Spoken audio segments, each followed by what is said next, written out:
Hi, I'm Chris with Afflictor Broadheads, and today we're going to talk about getting started grinding your own wild game. Stay tuned. So this has been a great season for most of us. It's been a weird season because a lot of successful hunters weren't able to get their game processed. A lot of processors, because of COVID or other reasons, shorthandedness, whatever it was, were closed down. And some may only have taken deer for a short period of time and then shut the doors to having new deer coming in. So a lot of people this year have been forced and are being forced to process their own deer, which I think is great. In fact, you can look at a lot of our other videos on processing your deer, and it might be helpful to you. But today we're going to talk about grinding.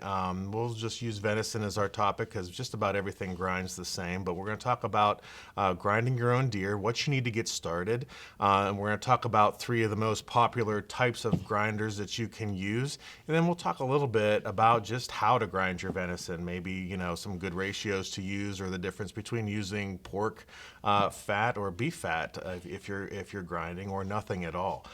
So let's get started just talking about some basic grinders. This has been the progression of my life of grinding. So when I first started grinding years and years ago, I mean, really, if I'm honest, 40 years ago, all we had were these little tiny hand grinders that were like mini versions of this right here. They were very effective. They took a lot of time, a lot of effort, a lot of workout on your arm. There's nothing wrong with these type of hand grinders. In fact, if you get up into these larger sizes like this, they're very efficient and very effective. And if you're only going to process a deer or 2 a year and utilize that for a burger, then these will work perfect for you, and they are a low-cost solution. Even the smaller ones are fine. You just have to be prepared for a little bit of a workout. And it's always best to mount them on a real secure table, someplace where you can really reef on the handle if things get clogged or stuck, and that way it'll stay stationary as you do your grinding. So these hand grinders are a great option. It's how I got started, and I used them for years and years. And when I finally got this big one, I was so excited because you could really drop a big chunk of meat in here, and it would process it really fast. So hand grinders are your first line of defense if you're just getting started. The next thing that I worked up to was stealing my wife's KitchenAid.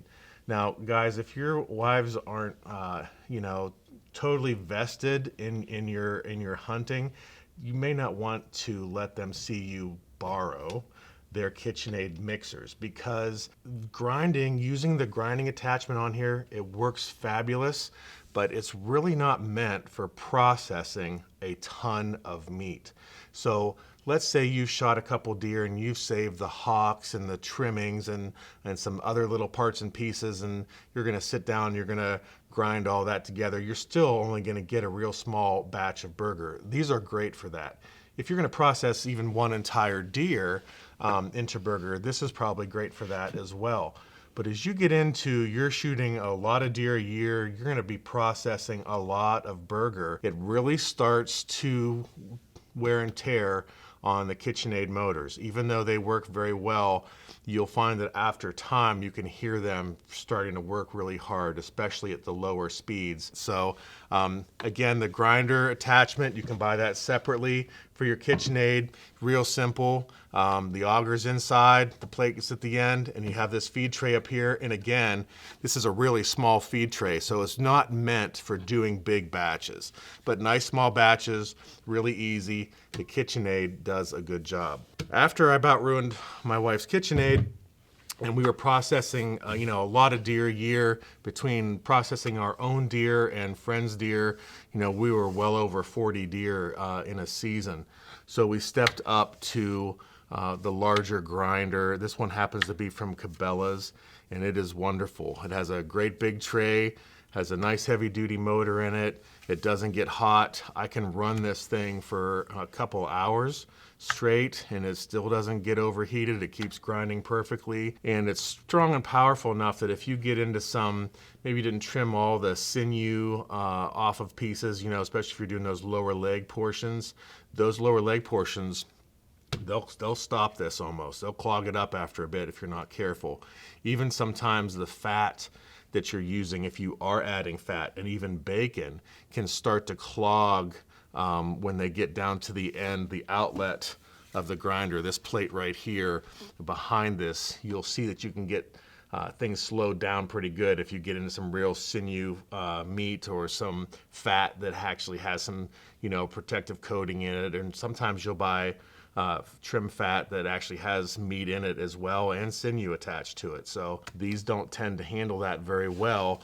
Where you get into a motorized, you really don't have to worry about that. It doesn't clog up, it just blows everything out the other end. And so if you really are considering processing a lot of venison or anything else, it doesn't matter if it's elk or moose or mule deer, whatever you have in your area, bear, we use this. We make a ton of sausage, so it's really handy to have the right equipment to do a lot of stuff. So if you're really going to be doing a lot, this may be your best consideration. If you're going to be moderate, you can look at this. If you're going to be anything, you can use this. You just have to be prepared to get a workout with your arm as you crank it through. Now, as you consider processing your meat, there's several schools of thought about what you should add to your grind to make it taste the best. This is all about personal preference. You're going to have your purists that just want pure venison or pure moose or whatever they're grinding, and they don't want anything added to it. Nothing wrong with that at all. You just have to be prepared that sometimes it may be a little bit dry, so your cooking method may change, because without any fat at all, venison is pretty dry. And so you'll see that most people will add either beef fat or pork fat to it. Some people like to add bacon, so they already have a bacon burger, and adding bacon gives you some smokiness, some saltiness. It gives you all the fat that you need, and you have some nice pre-made patties. Since we do everything with our burger afterwards, I freeze burger in bulk, and then we use it for chili, I may thought, to make a batch of sausage, our hamburgers, anything that we're doing, pasta sauce, anything that we have, we just add some fat to it right up front when we grind it, and that way it's ready to be used just like burger you would buy off your shelf. So when we often grind 80-20, whatever it is that you would currently buy at the store in burger, that percentage of fat to meat ratio, you just weigh it out and do the same with this. Now there is some taste difference if you are going to use pork fat versus beef fat. And that's a personal preference thing. I use both, I like both, but I really do like beef fat better. And sometimes when you talk about beef fat, there's different types of beef fat you can get as well from your butcher. You can get the excess trim from the steaks and stuff. That is the bomb. That is the best. Or you can get suet, which is a lot of that excess fat portions that some people put it out for the birds.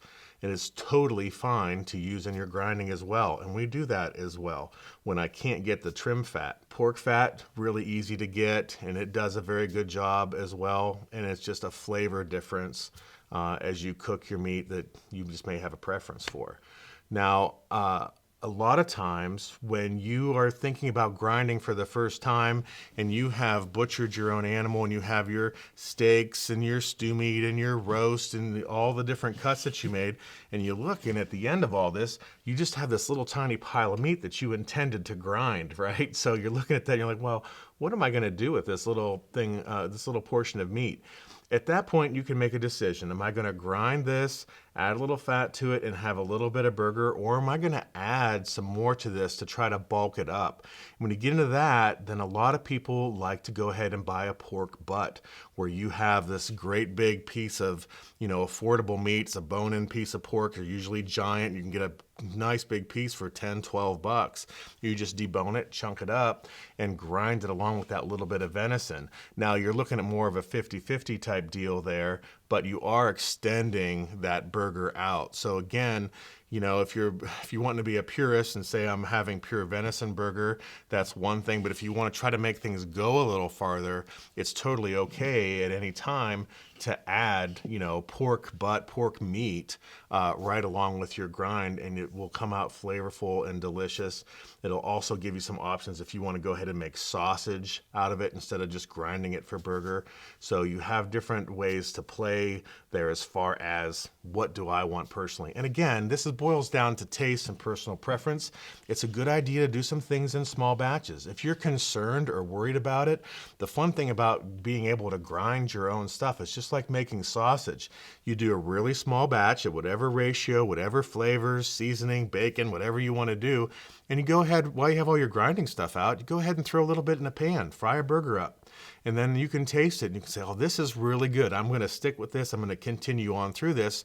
Or you can say that's too much, or I need more of this. And you can kind of make these adjustments before you make your entire batch and freeze it. So I hope that was helpful to you. There's just a few great options here for grinders. If you have any questions about grinding different game animals or ratios or anything, just drop them in the comments below. We'd love to walk alongside you, helping you process your venison or other game meat for the first time into burger. Thanks for watching.